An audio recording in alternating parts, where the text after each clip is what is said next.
welcome back to your number one entrepreneurship development channel, where I share with you tips that will help you to start, run and grow your own business. If you haven't been here before, my name is Alice. In today's video, I want to walk you through the steps of writing your business plan. Planning is very important when you want to undertake any project that requires your time and resources. Franklin Benjamin says that if you fail to plan, you have planned to fail. Starting and running a business without a plan can be likened to walking a road you have no idea where it leads to. So look at a business plan as a roadmap or a compass that directs you as to where you want to take your business. It helps you, the business owner, to identify and communicate your business goals. If you also intend to seek funding from investors or lenders like banks, they will likely ask for a business plan. Or if you want to bring people on board as partners, having a business plan can make a lot of difference. Now, most small business owners will tell you that they have their plans in their heads. What about writing it down? If you get up one day and you find yourself in a state where you cannot run the business for months or even years, and somebody has to step in your shoes, how will the person know what is in your head? That is why it is important you write it down. Then again, some small business owners see a business plan as this lengthy and complex document that they have to pay someone to write it for them, but that should not be the case. At the end of this video, you should be able to write down your business plan, so make sure you watch till the end. Now let's get straight into it. The first thing that anybody that looks at your business plan should see is the executive summary. And as the name suggests, it is a summary of the entire business plan.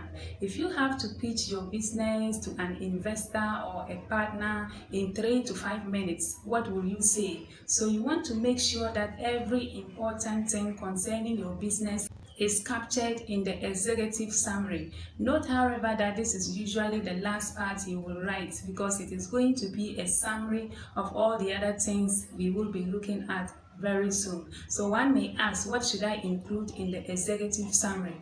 First, introduce your business by indicating the legal structure. Then give an overview of the idea or opportunity that resulted in your business. What problem does it solve? What need does it satisfy? Talk about the product or service that you are offering. Who are your target customers? What does the market analysis say? What does the competition look like? What are your strategies to enter the market, as well as the financial aspect of your business? So here you are not giving details, but you are making sure that anything that is important is featured in the executive summary, because some people can read the executive summary and decide whether they want to read the rest of the stuff, or they can even take a decision based on what the executive summary says. It should not be more than 2 pages. Keep it between 1 and 2 pages. So that is it for the executive summary. The next thing to talk about is the business description. So here you are going to talk about everything that one needs to know about your company. What type of business are you? In terms of the legal structure, are you a sole proprietorship business, a partnership, or a limited liability company? Also state the physical location of your business, indicating branches or outlets, if any. If you have mission and vision statements, then write them in this part of the business plan. The mission statement basically communicates why you are in business. So if you have a statement that communicates what you seek to achieve with your business, and then the vision statement also communicates how you want your business to look like in the near future. You can also state your business goals here as well. Now let's move to the next thing, the product or service you are offering. So what problem does your product or service solve? What need does it satisfy? So what are the main features of your product or service? What is your product made of? Does it have a life cycle? What are the benefits of your product to your target customers? How different or unique is your product or service as compared to those offered by your competitors? So here, every important detail that one needs to know about your product or service should be stated. Now, the next thing to talk about is the market analysis. So here, results from any market research or feasibility studies that you might have done are very important. What is the outlook of the entire industry? What does the market look like? What share share of the market do you think you can gain? Who are your target customers? What are their demographics? Is there a particular niche that you want to satisfy? Do you have any competitive advantage that you can use? Your answers to these questions form part of what you will write in the market analysis part of your business plan. What is the competition like? So if you can do a simple SWOT analysis that identifies the strengths and weaknesses of your competitors and yourself, that can help you to design strategies to enter and compete. Now, with the information you have about the industry, your target customers, as well as your competition, what are your strategies to enter the market and compete? And that brings us to the next thing we are going to talk about in the business plan, the marketing and sales strategy. If your product or service is the best but nobody gets to know of it, it will remain with you forever. So here we are looking at two things, marketing and sales strategy. Now, with the marketing strategy, you are looking at how your product or service will get to your target customers. So here, identify the means by which you intend to reach your target customers. What advertising models do you want to use? Do you want to use online marketing like social media? Do you want to use traditional media like radio and TV? Do you want to use direct marketing or cold calling? So every strategy that you intend to use to make sure that your product or service gets to your target customers should be indicated in the marketing strategy. With a sales strategy, you are looking at how you will actually make sales. Marketing is not sales. Having identified how you will reach your target customers, what will you actually do to make sure that you sell? Will you sell yourself or you will use independent salespeople? Most big companies use network marketing where they have independent salespeople distributing their products. So here, any strategy that you want to use to make sure that you sell is important. How many people do you have to reach in a day, in a week, or in a month in order to make a particular volume of sales of your product or your service?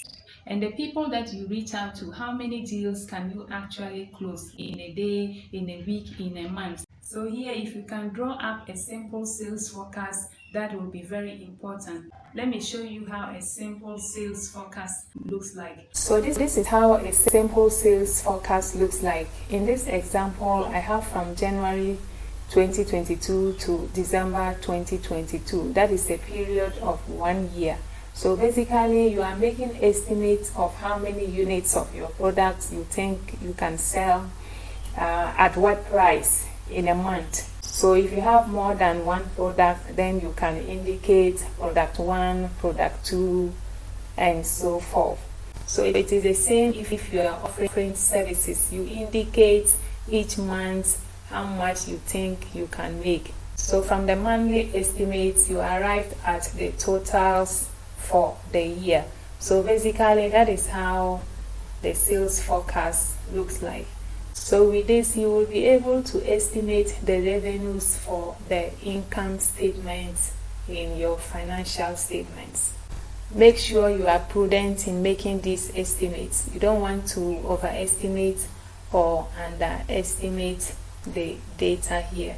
So information from the market research as well as your production capacity can inform these forecasts. Now, who will make sure that all these things we have talked about actually come to reality? And that brings us to the next thing we are writing in our business plan, the management team. Who is responsible for the day-to-day management of the business? What are the qualifications and the experiences and the competencies of this person or these people? So here indicate the names, the qualifications, experiences, and competencies of the founder or founders, particularly with regards to the type of business you are talking about. Are there other key employees that you want to be part of the business plan? Then you can indicate their names and their qualifications and experiences as well. Do you have a board of directors or maybe just an advisory board? Then you can also indicate them. So here basically you are telling whoever is reading the business plan that you have the team to execute all the things that you have spoken about in the business plan. Now let's move to the money side of the business plan, the financial plan. Business is all about money. Now the technical part of writing a business plan, especially for anybody that is not a finance person, may be the financial plan within the business plan. Basically, there are two components of the financial plan, the startup plan as well as the financial statements. That's the income statement, the balance sheet, and the cash flow statement. I should add that apart from the startup plan and the projections of the financial statements, some business plans have break-even analysis as well as exit plans.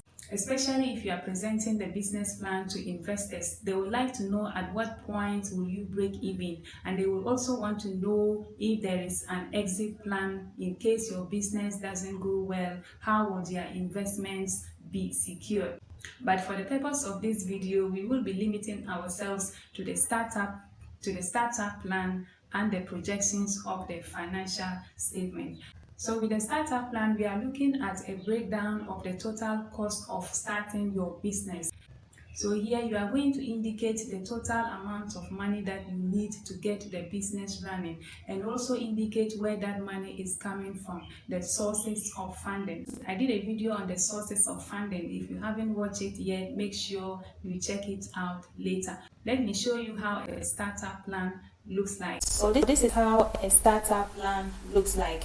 Don't mind the currency and the amounts I have in this sample. Whatever amounts or currency you are dealing with, stick with that. So like I indicated earlier, the startup plan is made up of two things: the startup expenses or costs, as well as the sources of funding. In this example, we have cost of registration, we have rent, website if you are designing a website for your business, equipment and machinery if you are going into production, opening inventory to start with, other expenses, as well as cash in hand to run the business from the beginning. So you arrive at a total cost that you need to start and run the business. Then you have the sources of capital. So here some may be coming from you, that's owner's investment from others, if other people are investing in your business. Then you have bank loans. In this example, I have put nothing there. And then you have other loans, so maybe loans from crowdfunding platforms or even credit cards. So the total startup expenses must equal the sources of funding in the startup plan.